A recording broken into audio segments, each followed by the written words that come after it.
जय जोहार छत्तीसगढ़। आप मन देखा तो न्यूज़ 72 और मैं हूं सौरभ। आज हमारे साथ विशेष चर्चा में जुड़ेंगे सत्यम शुक्ला जी, जो अनियमित कर्मचारी उनके प्रदेश प्रवक्ता भी हैं। अपने तेज तर्रार वक्तव्य के लिए भी जाने जाते हैं। सत्यम शुक्ला जी, सबसे पहले न्यूज़ 72 में सर्वप्रथम आपका स्वागत है हमारे चैनल में।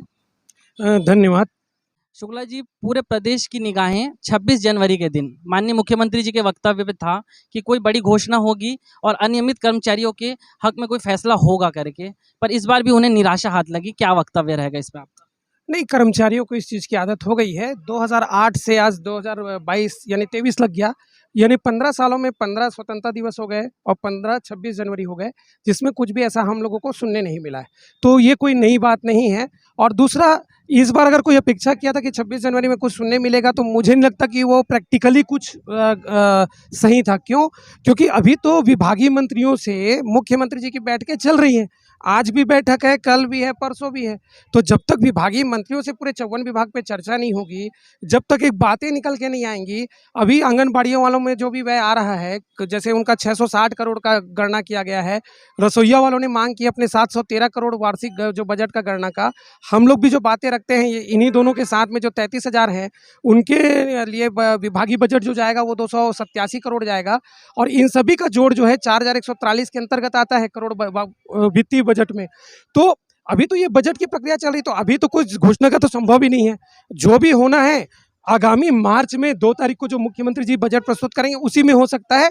ये प्रायोगिक ज्ञान बोलता है, जिसको अनुभव है। उसके बाद अगर मार्च के बजट में नहीं होता है, तो उसमें भी मार्च बजट 1 महीने का रहेगा, तो उसमें विपक्ष अंदर में सदन में रहेंगे। कुछ छोटा मोटा जो संशोधन होगा, जो बातें छूट जाएंगी, उनको जोड़ा जाएगा। तो मार्च के बाद 1 अप्रैल में स्पष्ट हो जाएगा कि अनियमित कर्मचारियों को कुछ मिल रहा है कि नहीं मिल रहा है। तब तक निराश होने का कोई तुक नहीं है। सत्यम जी, हम बजट से उम्मीद कर सकते हैं, क्योंकि इस सरकार का अंतिम बजट भी रहेगा और खबरें आ रही हैं 1 लाख करोड़ से ज़्यादा का बजट होगा इस बार। तो हम क्या बजट में देख सकते हैं कि कर्मचारियों के हित के लिए कोई बड़ी घोषणा हो सकती है उसमें? निश्चित रूप से बड़ी घोषणा होगी, क्योंकि देखिए, लोकतंत्र है भारत। यहाँ राजनीति जो है कहीं ना कहीं बहुसंख्यक वर्ग तय करता है कि किसकी सरकार बनेगी। राजनीति में वोट संख्या भी मायने रखती है। तो उस हिसाब से हम देखेंगे तो 5,46,000 जो हम अनियमित कर्मचारी हैं, जिनके परिवार की गणना करेंगे, अगर मल्टीप्लाई करते हैं 5 से, तो 30-35 लाख होते हैं। 12-15% वोटर होते हैं। तो आप मान के चलिए कि इतना बड़ा वोट बैंक है। और कोई भी सरकार, चाहे वो पूर्व की सरकार थी या वर्तमान है या भविष्य में यही सरकार या जो भी सरकार है, वो कहीं ना कहीं इतने बड़े वर्ग का उपेक्षा नहीं कर सकता है। इसीलिए आप देख रहे हो कि निरंतर विपक्षी दल के सारे दल के लोग आते हैं और यही कमिटमेंट करके जा रहे हैं कि हम कुछ ना कुछ समाधान करेंगे। उसमें बीजेपी भी है, जिन्होंने 2 लाख का कर पाया किया। हम 546 को छोड़ दिया था, या ये कहिए कि संभव नहीं हो पाया था, उन्हें अवसर नहीं मिला। तो कहीं ना कहीं हम लोग महत्वपूर्ण तो हैं। तो मैं ऐसे में उम्मीद तो मेरी खत्म नहीं होगी। और रही बात कि भाई भविष्य में क्या होगा, तो मैं ये बोलता हूँ, मैं आश्वस्त करना चाहता हूँ कि रास्ते कई होते हैं। ऊपर वाले 10 मार्ग खोल के रखा है।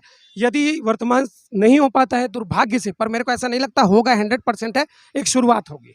और सत्यम जी, संख्या को लेकर भी बहुत सी असमंजस की स्थिति बन रही थी। बहुत से प्रवक्ता ये कह रहे थे 2.5 से 3 लाख की संख्या है। कई लोगों के द्वारा ये कहा जा रहा था 5 लाख से ज़्यादा की संख्या। अगर संख्या की वास्तविकता की बात करें तो कितने अनियमित कर्मचारी हैं, उनके बाद थोड़ा प्रकाश डालिए। देखिए, 5,46,000 कर्मचारियों को जो हम दावा कर रहे हैं, उसकी पुष्टि आप वित्त विभाग से कर सकते हैं। क्योंकि कोई भी विभाग अपने चाहे आउटसोर्सिंग रखे, प्लेसमेंट, अंशकालीन जॉब दर, मानदेय, ठेका, दैनिक वेतनभोगी, श्रमायुक्त, कलेक्टर दर और संविदा वेतनमान जो है, वित्त विभाग ही पैसा उनको देता है। पेमेंट करने का तरीका अलग हो सकता है, पेमेंट के प्रकार अलग अलग हो सकते हैं, कार्य की शैली अलग अलग हो सकती है। तो हम जो दावा कर रहे हैं, उसकी पुष्टि आपको वित्त विभाग से हो जाएगी। जो भी हम आंकड़ा देते हैं, वो आप पोर्टल में चल दीजिए, संबंधित विभाग के, चाहे वो रसोईया हो, चाहे आंगनबाड़ी, उनके वेबसाइट में दिख जाएगा। सब चीज़ पारदर्शी है। और मैं और एक चीज़ बताना चाहूँगा कि ये पूरे 5,46,000 को नियमितीकरण चाहिए भी नहीं। इसमें से जो नियमितीकरण के दावेदार हैं, वो लगभग 81,000 हैं। बाकी सब जो है, या तो विभाग में मर्ज होने चाहते हैं, घोषणा पत्र में वही बात कही गई है। कुछ लोग जो है वो पूर्णकालिक का वेतनमान और पूरे 8 घंटा 365 दिन का काम चाहते हैं और उसका न्यूनतम वेतनमान चाहते हैं, उनको भी नियुक्ति करनी चाहिए। और ऐसे लोगों की संख्या 4,80,000 के आसपास होती है, ज़्यादा ही होगी। केवल 81,000 ऐसे हैं जिसमें संविदा, दैनिक वेतनभोगी 2008 के पूर्व के और 2008 के बाद के श्रमिक, कलेक्टर दर के श्रमिक 33,000, इतने लोग ही जो हैं नियमितीकरण का या स्थायीकरण या स्थायी कर्मी। क्योंकि देखिए, इसमें नियमितीकरण सबका संभव नहीं है, इसमें तकनीकी दिक्कत है। इसीलिए हम सरकार से जो दूसरे राज्यों में हुआ है, उसी तर्ज पर यहाँ पर भी कोई योजना लाने की बात और मांग रख रहे हैं। तो ये इतना बड़ा आंकड़ा नहीं है। सरकार चाहेगी तो कुछ ना कुछ करेगी, और यही कारण है कि मुझे बहुत उम्मीद और आशा है। और ये मैं तत्काल में बोल रहा हूँ कि इतने 1000 करोड़ का खर्च आएगा। अगर वर्ष बंधन डाल दी सरकार तो ये मान के चलिए कि बहुत कम बजट में शुरुआत हो जाएगी। सत्यम जी, छटनी की स्थिति भी सुनने को आ रही थी, संख्या इतनी है, अगर छटनी की स्थिति बनती है तो कर्मचारी संघ की क्या भूमिका रहेगी, इस पे ये बताइए। देखिए, छटनी की स्थिति इसलिए संभव नहीं है क्योंकि 10-12 साल पहले जो लोग बाहर हुए थे, आप उनकी संख्या और जो वर्तमान में बाहर हुए आप तुलना कर लीजिए, वो संख्या कहीं ज़्यादा थी। और दूसरी बात, जो छटनी हुई है तो हमने सरकार से यही मांग किया कि बहाली किया जाए किसी भी तरीके से। हम ये नहीं कहते कि उसको डेली वेजेस में रखो, या उसको डेली वेजेस तो खैर रख ही नहीं सकते, आप संविदा में रखो या श्रम एक्ट या कलेक्टर दर में, आउटसोर्सिंग के थ्रू भी रख सकते हैं, हमको उसमें भी दिक्कत नहीं है। अंशकालीन जॉब दर जो प्रवृत्ति का वो काम करते थे उसी में रखें, क्योंकि हम केवल समाधान चाहते हैं। शुक्ला जी, क्या बजट से पहले क्या अनियमित कर्मचारियों द्वारा क्या हमें कोई और उग्र आंदोलन भी देखने को मिल सकता है सरकार पे दबाव बनाने के लिए? देखिए, हम लोग कर्मचारी हैं। उग्र आंदोलन 2008 से 2022 15 साल में प्रकार प्रकार के आंदोलन हुए हैं। आप इसके सबूत यानी आपको बताने की जरूरत नहीं है। पूरा छत्तीसगढ़, पूरा रायपुर जानता है कि कितने प्रकार के प्रदर्शन आंदोलन हुए हैं। सब चीज़ करके हम देख डाले। अब हम केवल क्या करेंगे, जैसा हमको जो यानी आईएएस अधिकारी हैं वो कहते हैं संवैधानिक बाधा, विधिक समस्या, बजट की समस्या, तो हमारी रणनीति वही है कि हम सिर्फ निवेदन करेंगे, सरकार से निवेदन करेंगे, सुझाव देंगे, सकारात्मक तरीके से अपनी बात रखेंगे, क्योंकि हमको पता है आंदोलन से लक्ष्य नहीं मिलेगा। यदि हम सकारात्मक पहल करेंगे तो विपक्ष भी भविष्य में हमारे मुद्दे को घोषणा पत्र में रखेगा। यदि भयावह आंकड़ा रहेगा या बड़ी बड़ी हम बात करेंगे तो विपक्ष का भी समर्थन नहीं मिलेगा। और हमको देखिए, कर्मचारी हम लोग राजनीतिक दल के कार्यकर्ता या राजनीतिक व्यक्ति नहीं है जो आंदोलन और धरने से लक्ष्य मिलेगा। और आप मेरे को आप बताइए, 15 साल में ऐसा कौन है जिसको आंदोलन से कुछ लक्ष्य मिला होगा? बातचीत से ही मिला। आप शिक्षा कर्मियों का उदाहरण देख लीजिए, सीएम हाउस में गए थे, रात में उनकी बातचीत हुई, उसके बाद उनका समाधान निकला। तो जब बातचीत से ही सब कुछ होना है तो हम शुरुआत बातचीत से ही करेंगे। सत्यम जी, इससे पहले भी यहाँ पर विद्युत संविदा कर्मचारी बैठे थे धरने पे, स्कूल सफाई कर्मचारी बैठे थे, वन विभाग के भी कर्मचारी बैठे थे। उनको आश्वासन दिया गया था या तो किसी को बलपूर्वक हटाया गया था। उनका ये कहना है कि सरकार अपने वादे से भी कई बार मुखरी है। इसको लेकर क्या कहना रहेगा आपका? देखिए, कर्मचारी निराश नहीं होता, चाहे ये वर्तमान सरकार का 4 वर्ष हो या पुरानी सरकार का। कोई भी, मेरे को ये नहीं लगता कि कोई भी राजनीतिक दल हो, कांग्रेस, भाजपा, आप पार्टी, समाजवादी, राष्ट्रवादी या बसपा, कोई भी नहीं चाहेगी कि वो जनता नाराज होगी और उसके खिलाफ होगी और वो उसके परिणाम को भोगना चाहेगा। मुझे ये नहीं लगता। अब मैं तो सभी जितने भी कर्मचारी संगठन हैं, आपके इस न्यूज़ 72 के माध्यम से अपील करूंगा, मेरे 5 लाख जो छत्तीसगढ़िया नियमित कर्मचारी भाई बहन हैं, ST SC OBC और जनरल कास्ट के, कि आप सब जो है अब सकारात्मक समाधान की बात कीजिए, आप उनसे समाधान मांगिए। हमने रैली कर लिया, धरना कर लिया, सब प्रकार के आंदोलन करके देख लिए। आप सकारात्मक पहल करके देखिए। दूसरे राज्यों के जो हुए हैं, कानून बने हैं, नियम बने हमारे हित में, उनकी बात हम रखना शुरू करेंगे, क्योंकि हमको समाधान चाहिए।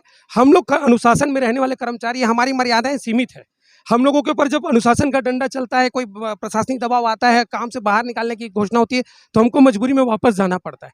हम एक अपनी मर्यादा पार नहीं कर सकते। दूसरा, ये हमारे छत्तीसगढ़िया पुलिस वाले हैं, इनसे धक्का मुक्की करके हमको क्या मिलेगा? सारे लोग अपने लोग हैं, चाहे वो विपक्ष हो चाहे पक्ष हो। 2 करोड़ 80 लाख है, सभी राजनीतिक दल में छत्तीसगढ़िया लोग हैं, चाहे वो कोई भी दल हो। तो हमको समाधान, और मैं तो बार बार यही अपील करता हूँ कि जैसे विधानसभा के अंदर में सभी राजनीतिक दल अपने हित के मुद्दे, चाहे वेतन बढ़ाना हो या राष्ट्रीय हित के मुद्दे में, पार्टी की राजनीति से ऊपर उठ के, दलगत राजनीति से उठ के एकता दिखाती है।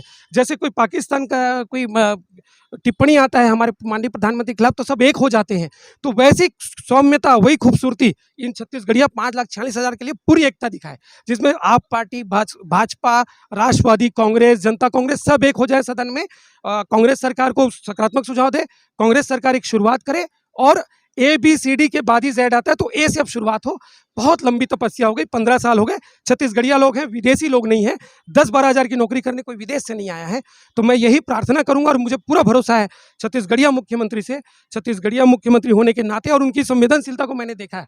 हर छोटे छोटे काम वो किए हैं, आज वो देश में उनका नाम है। उन चीज़ों को भी उन्होंने किया है जो घोषणा पत्र में शामिल नहीं थी। तो हम तो घोषणा पत्र के हिस्सा हैं, तो हमको जरूर कुछ ना कुछ वो देंगे, पूरी उम्मीद है, पूरा विश्वास है। सत्यम जी, जितने भी हमारे 5 लाख अनियमित कर्मचारी हैं, उनके लिए क्या संदेश रहेगा न्यूज़ 72 के माध्यम से? मेरे 5,46,000 छत्तीसगढ़िया मेरे अनियमित कर्मचारी भाई बंधु जो चाहे सभी विभागों के हैं, उनसे बस यही निवेदन है कि न्यूज़ 72 इस चैनल को आप सब्सक्राइब करें, लाइक करें, कमेंट करें, शेयर करें। ये छोटे छोटे जो यूट्यूब चैनल हैं, न्यूज़ चैनल, ये सब इनकी संवेदनशीलता है कि ये हमारी बातों को रखते हैं और यही वो लोग हैं जो सरकार तक हमारी बातों को पहुंचाते हैं।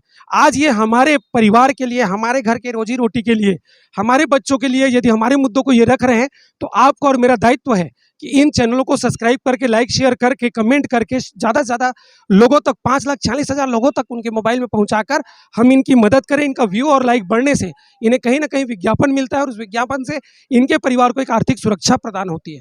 तो मैं आप सबसे निवेदन करूंगा कि जितनी ज़्यादा संख्या में हो लाइक करें, सब्सक्राइब करें और सभी संगठनों से निवेदन करूंगा न्यूज़ 72 के जितने पत्रकार हैं उनको आप बुलाइए, निमंत्रण दीजिए और अपनी बातों को, अपनी विभागीय समस्याओं को जरूर रखिए। सत्यम जी, बहुत बहुत धन्यवाद, आपने अपना कीमती समय न्यूज़ 72 को दिया। तो हम फिर किसी विषय को लेकर सत्यम शुक्ला जी से जुड़ेंगे। तो आगे खबरों के लिए आप जुड़े रहिए न्यूज़ 72 में। मैं सौरभ नायक, जय जोहार, जय छत्तीसगढ़।